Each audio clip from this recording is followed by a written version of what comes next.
Welcome to the Best Of series, where we're celebrating the most inspiring moments and powerful insights from our recent episodes. Whether you're new to the podcast or a longtime listener, these highlights capture the heart of our conversations, bringing you wisdom, guidance, and a fresh perspective on the journey of growth, love, and healing. Join us as we revisit these transformative discussions and discover the gems that have resonated the most with our listeners and with me. Let's dive in and explore what makes these moments truly unforgettable. And I want to kind of honor that of like, here we are again at that conversation point where we go, why does pain have to be the thing that stirs us into recognition that we've been numb or asleep or not fully living in the way that we could? Yeah. I think traditional cultures honored this so often with what they called, or at least we understand as initiations or threshold moments. I look back and I see those traditional cultures create these confrontations with mortality very early on. Yeah. In which they would, indoctrinate their youth, so to speak, with a very initial, again, confrontation with death. In which they said, you're not going to last. None of us make it out alive. I think a lot of us think we're playing a winning hand. A lot of us think that we're going to do enough. We're going to take enough yoga classes. We're going to get enough certifications, enough degrees, have enough sex, have enough good times to where it's going to work out for us. What we don't realize is it's not going to work. None of us make it out alive. We're playing a losing hand here. And the ancients understood that initial confrontation actually sets us up for great success. If we can live with the reality that there's no right way to do this, it saves us a lot of hassle in the end. I think that we wouldn't have those crack in the ice moments. We wouldn't have those painful waking up moments, those shadow initiations quite so much, if we were able to far earlier on address our mortality and say, this all ends. I think that's true in life. I think that's certainly true in love too. I wish that more relationships started with kind of like a lease agreement, rather than a forever purchase and sale. Like, at some point in time, we should reconsider this and renegotiate the terms, so to speak. Because I think the understanding that this all ends one way or the other is so vital and allows us to fully live joyfully and clearly. I think on one hand that might have for some of us like this morbid perspective of like, if I can just get clear that nothing is permanent, that everything is going to end, then, on one hand, it's like, well, why commit to anything? Why invest in anything?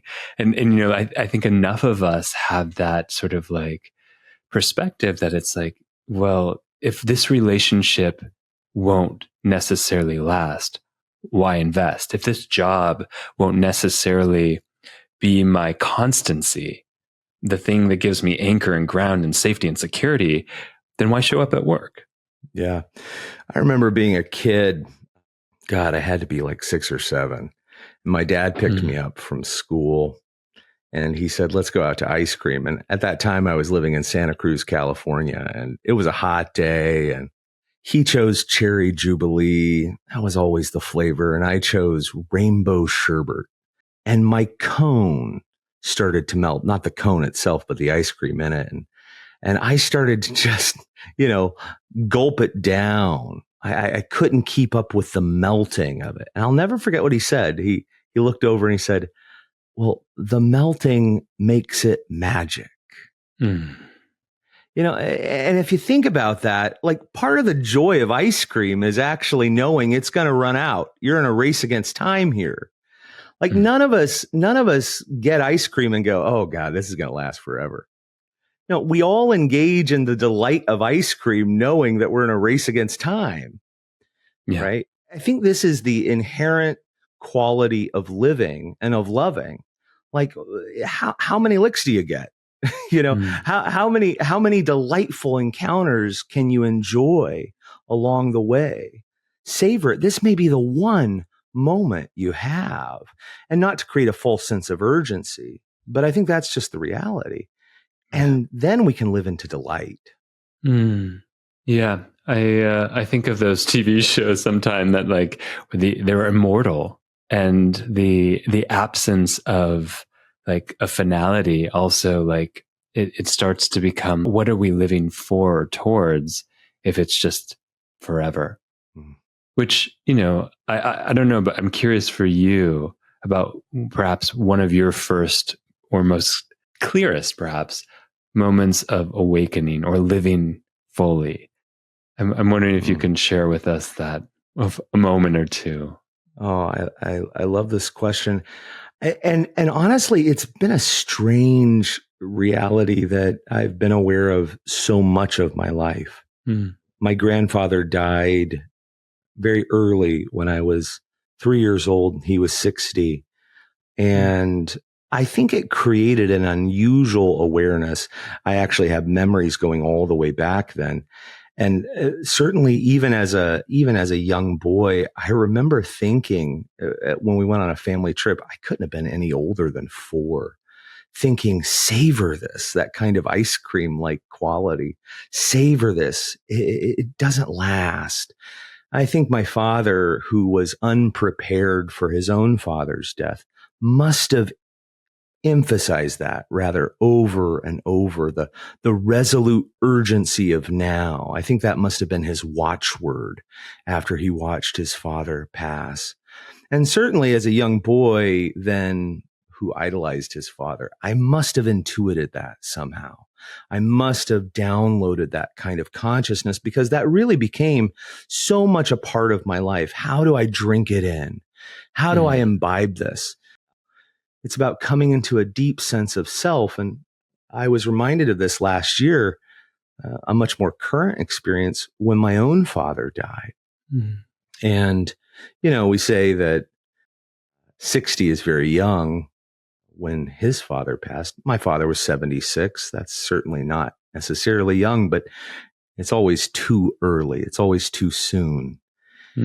And when he died, it was such an immense moment. He lost his voice in the last few days, and he was a tremendous orator. So it was a strange thing for him to lose his voice. And yet still there was the will to communicate.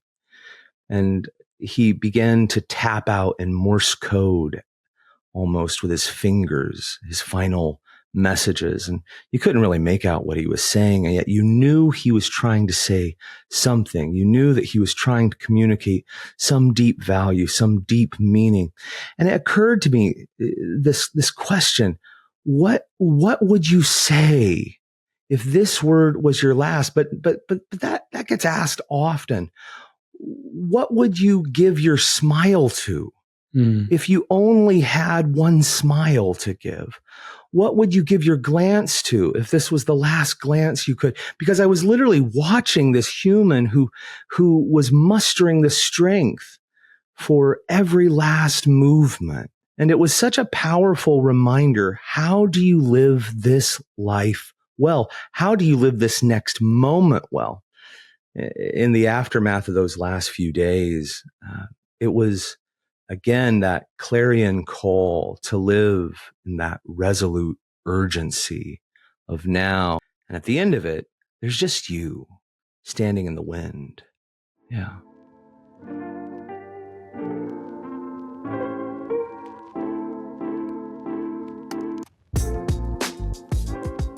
I have developed a movement practice over time, which came from another story, which I just always say in this movement practice, moving with innate wisdom, part of these one dance sessions that I lead, can you just be present with, right? Because the thing that we do so quickly is we want to do something with the experience, right? So we start to contract around it. And then one of my teachers would say, you stop the light from coming in. Light is trying to come into your body, or energy, or whatever you want, however you want to think about it. And then your mind comes in, or your love, our gotta love on our fear-based ego comes in, and the movement stops. We go back to what's familiar. So I just love using this tool all the time to be present with. And man, my mind wants to figure stuff out. That's how I'm designed. It's like, But I had a moment once with two coaches, mentors I was working with, and I was working with them, a VIP day for the three of us together for 4 hours.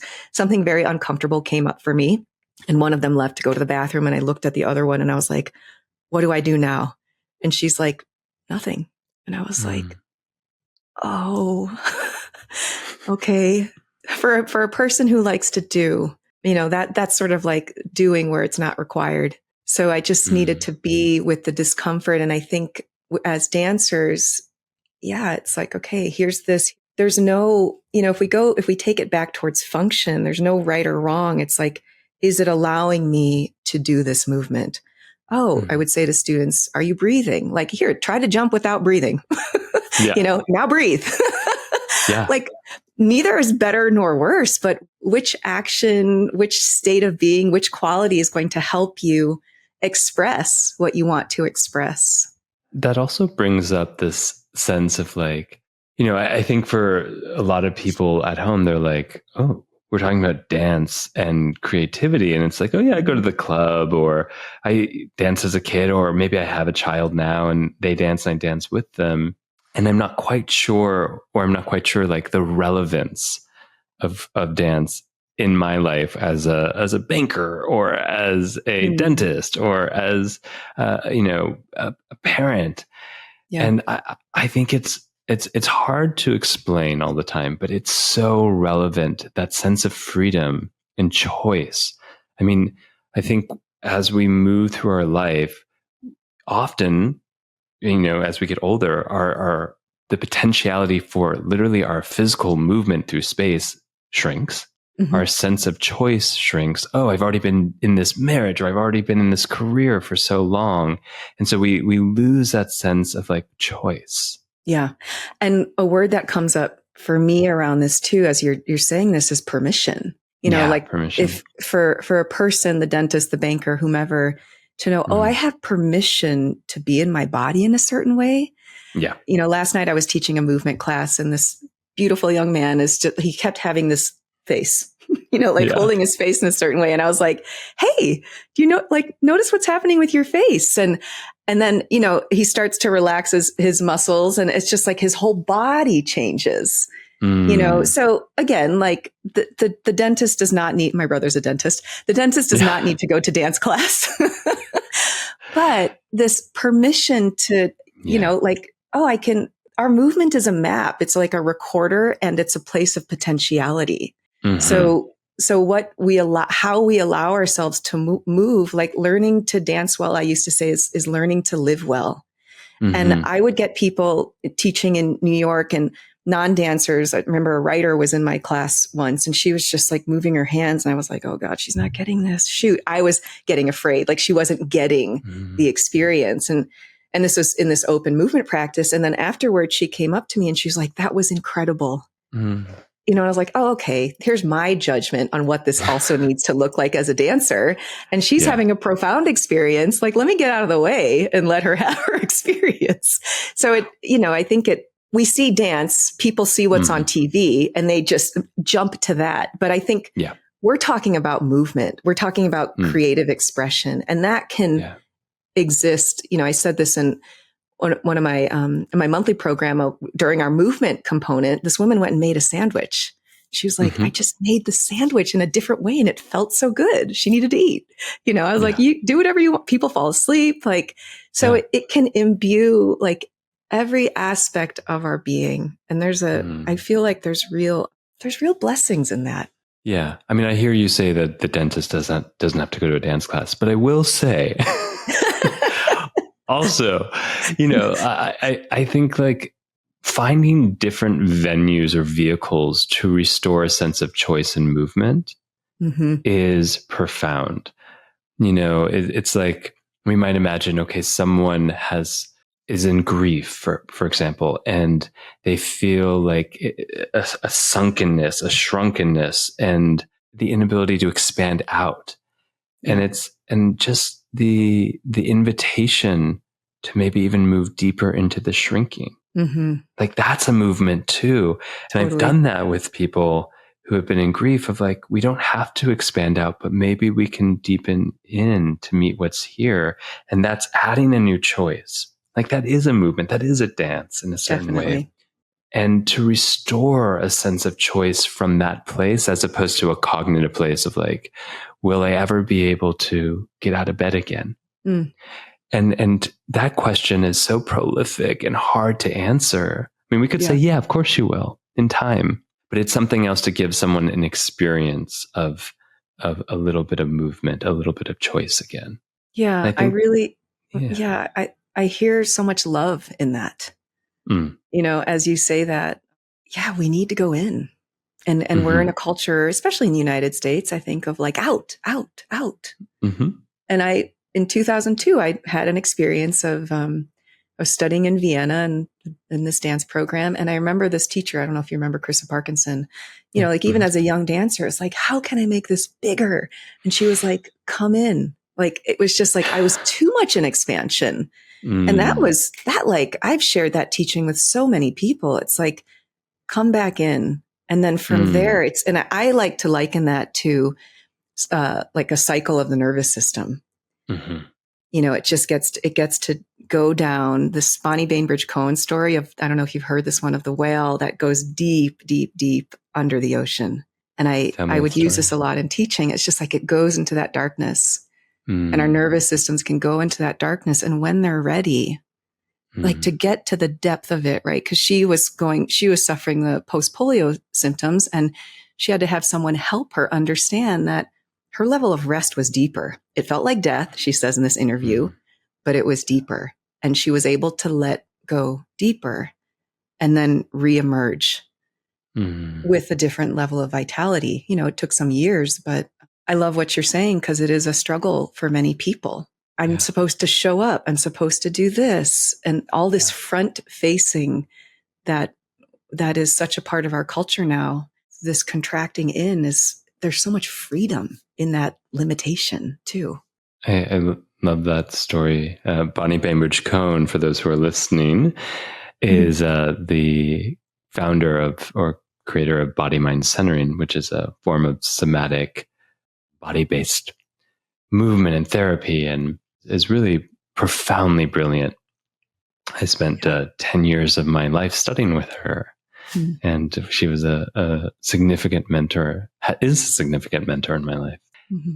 And it being a profound reminder that, like, when we're in it, like in the depths of shit, and we're in the depths of a pain, we're in the depths of an experience, that there's actually still more depth to go. And it's in that depth that we have to go, that feels like a death, because it is a death of what we've known before. Definitely. And we have to move through that death to find something new. And it is so painful. It is. And I just want to say for people that the support is there. You know, I think those are moments when I feel like we think I'm alone. And yeah, we are. There's this came up in one of my courses that I'm in. Lily Tomlin would say we're all in this alone. Yeah. You know, we are ultimately the one who has to cross the threshold on our own. But I just want people to know that there's so much help out there. You know, and I think it's important to remember that if there's a desire there, I believe there exists a fulfillment for that desire. And it's like, if we can even open up and say, okay, there's a solution here. There's a potential. Show me. I'm ready. And that I also feel like is a death. I'm going to let go of needing to do it on my own. You know, I'm going to surrender to actually maybe an intersection of someone else coming into this world with me that feels very vulnerable and just be held in the ways that we all need to be held in various moments in our lives.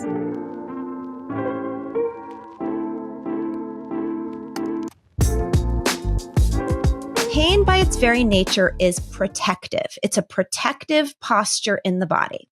So I'm not suggesting that my work is going to help you right after the car accident, or right after the broken bone, or right after the pulled muscle that you know exactly how you got it. You were doing something and you pulled your muscle, or even what we call like good pain, like right after a day of skiing where you get out of bed the next morning, you literally collapse to the floor because your legs are like in so much pain and they're like jelly.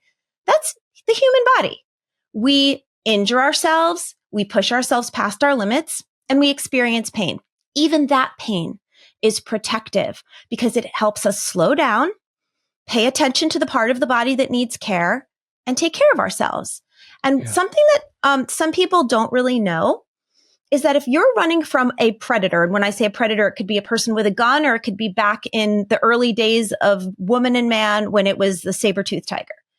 If you break your ankle running from that predator, you will be able to run on that broken ankle without pain until you reach safety. Yeah. That is a documented medical neuroscientific fact, which is that neuroscientific, I don't think scientific is a word, fact, which is that the nervous system can block pain in order to help you survive. And it can also send pain to help you survive. So this is important to understand. Now, once you get to the cave or the locked door or wherever you perceive yourself to be safe, the predator can't get to you anymore, your ankle is going to explode in pain. Why? Because pain is protective and it's inviting you to take care of yourself, because if you don't take proper care of a broken ankle, you might lose your ability to walk altogether if it doesn't heal properly, right? So this is what's kind of crazy that I've learned over these years, both for myself and with thousands of people around the world. The nervous system, if it thinks it's protecting you, can also send pain in the form of inflammation, muscle constriction and spasm, neuropathy, and more. And this is pretty much, if you take that little subset, the reason for most pain in the body. And the reason that it sends the pain is because your nervous system cannot perceive the difference between an emotional and a physical predator. And this is where trauma comes in. Because when we've lived in traumatic situations, whether they be big T or little t, because it actually doesn't always matter, it's our perception of our safety that really matters. Your nervous system gets a signal, which is there is danger afoot. And the danger could be your mother's number on your cell phone. The danger could be your boss saying, hey, could you come in here? I need to speak to you for a moment. The danger could be your kid calling you from school and saying, like from college, and saying, I'm really depressed. Like, there is no discernment in the nervous system in modern life between those two predators. And if it is a perception that you're in a situation that you can't control, which is, let's be honest, most situations, as we can't control other people, sadly, your nervous system may decide, and you don't get to have an opinion, or it doesn't ask your permission. Your nervous system doesn't ask your permission when it protects you. Why? Because that's how we are still alive. If you put your hand on a hot stove, you're going to pull it off. Most people, I mean, maybe people who have like total mind control are able to hold their hand on a hot stove. Most people can't. It is a reflex because your nervous system says, whoa, pain. You got to get that off, right? Danger. When your emotional reservoir, what I like to say, is overflowing because your trauma or your big feelings are so high that it is putting you in long-term fight or flight, your nervous system will see that as a predator, as a danger. And then what does it do to protect us? Well, if you're going to the family reunion and your aunt has criticized you your whole life and you just can't take it anymore because as a child, it made you feel absolutely small, and it's one of your worst memories, and it's informed your self-worth, and you still deal with that, and you know she's going to be there, you come down with a migraine. Now, do you want that migraine? Absolutely not. Is that really safe for you to have a terrible migraine? No. But your nervous system thinks it is, because its perception that you're going to go there and be injured again in a way that feels so deep and so big, it's more dangerous than you going into your bedroom, drawing the curtains, closing the lights, and taking care of yourself. But I like to call that safe in the unsafest way, because that's no way to live, which is why we do the work to reverse this. You did such a beautiful job of kind of demystifying how actually pain is a form of protection, a signaling, a information that creates sometimes more challenge, but ideally is about our survival. Yes. And and It's one thing to, again, be on the outside listening to a podcast, being like, that's really good information. It's another thing to be like in the fucking pain, Yes. whether it's grief or whether it's fibromyalgia or whether it's some other form of like constancy of discomfort. Yeah. It's hard to even take that in. And so what are some of the first steps? And I appreciate what you said actually as one of the first steps is your pain is real. It's not in your head. You know, I think that the beginning of the answer to your excellent question is to remember that we have been sort of sold a bill of goods in society, which is, it's like a take a pill society or even a get a surgery society, which is honestly, and I say this with such empathy because I agree, it's easier to give away our power. It's just easier. Like, help me, please. Yeah. Like, I want to go into a doctor's office and I want to say, help me. And I want them to help me. I want to go into a therapist's office and I want to say, help me. And I want them to help me. And I think one of the biggest moments in this journey is when we realize the good news and the bad news, which is we have to help ourselves. In the end, almost nothing outside of us is going to make a huge difference. It will make some difference. But when you're in therapy, why do you get helped? Because you participate and you do the work and you do what needs to be done to find the places in you that need to be heard, right? Nobody can do it for us, but we want somebody to. And I really agree.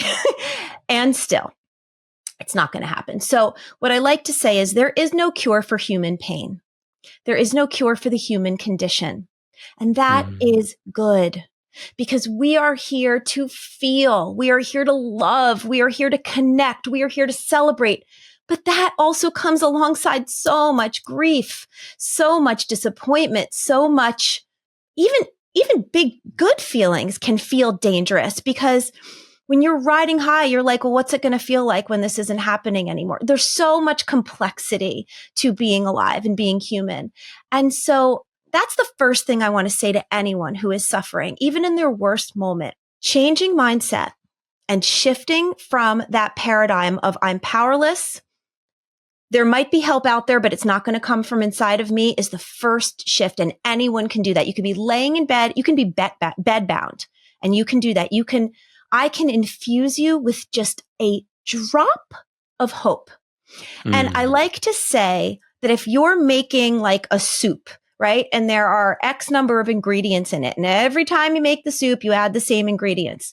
If one day you add one thing that's different, no matter what, that soup is going to taste a little bit different. It could be a lot different. It could be a lot worse. It could be a lot better. It could be like tiny bit. But what I want is I want to be invited to play in this, in your game. And I want to say, what if there was something that you hadn't yet considered because you didn't know about it? What if I have something that could change your perspective and in doing that could open an entire new world for you? Are you ready and are you willing to consider that? And the answer sometimes is going to be no. And that's fine because true readiness is everything. And until I went through every doctor I needed, every experience I needed, every horrible pain incident where I found myself on the floor again, I wasn't ready to open myself up to this. And there is no shame in that. But for the people that might be like, I'm sick and tired of being sick and tired, and they hear these words on your podcast or somewhere else, and they say, that's what I want. Just want a moment. You know, I used to say, I don't need a foot in the door. I need your toe in the door. I just need an opening. And in that, what happens is there can be an opportunity to do something differently. And one of the things I say a lot, and I don't say this as a criticism, I just say this as an observation. In this world we both live in this world of healing and self-care and alternative, if you will, holistic, whatever you want to call it, there exists a lot of explanation of what is wrong. And I think very few solutions. Some solutions, but very few that are seen as anything other than, why don't you try this? Like, this could be good. This could be helpful.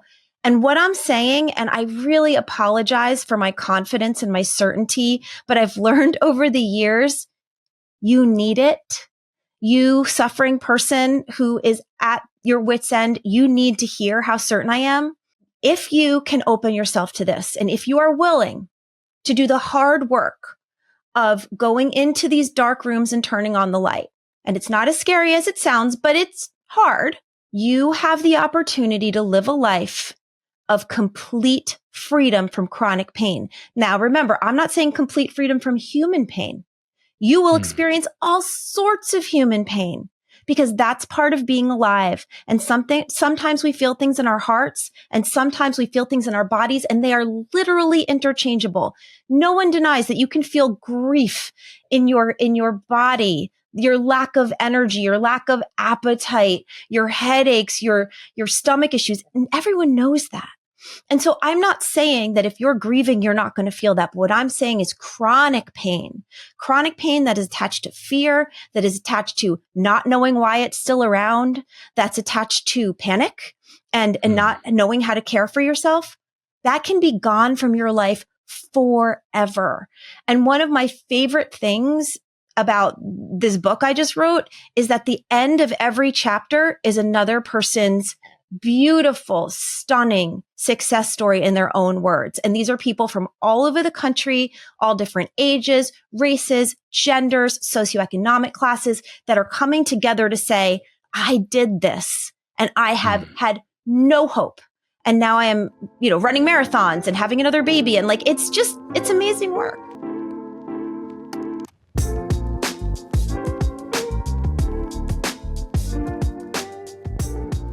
And I think that gratitude practices, even mindfulness practices, have gotten a lot of pushback lately about this process of overriding, bypassing what's actually here to just put on top of. Yeah. And it's the garden has a lot of sorrow seeds that have sprouted. Yeah. And you're just the idea of just throw some gratitude on it, cover it up with gratitude. Yeah. Put enough manure of gratitude on it that it will just, eventually all the minerals of that will nourish the soil of sorrow and all will be fine. And it's not that at all. It's understanding that they both exist in that same space. Yeah. And that there's room, and there are times where your attention needs to be fully on that sorrow. Yeah. And there is a process. I would never suggest bypassing anything because I'm all about feeling into it and allowing for yourself to be there. Yeah. But it's while you're feeling into it, let's also recognize that there is good. And it's different than, growing up. It was that famous phrase of the 90s where there are children starving in whatever country it was at that point. Yeah, yeah. And I was but I'm here and I'm experiencing this in this moment. And so it's not that. It's not just saying well, you have it better than them. Yeah. It's saying this is a really hard experience right now. And I also have things that I can be grateful for. Yeah. So just experience those both at the same time. Yeah. I forgot about that super shameful period of time of just not meeting what's here in the kids, but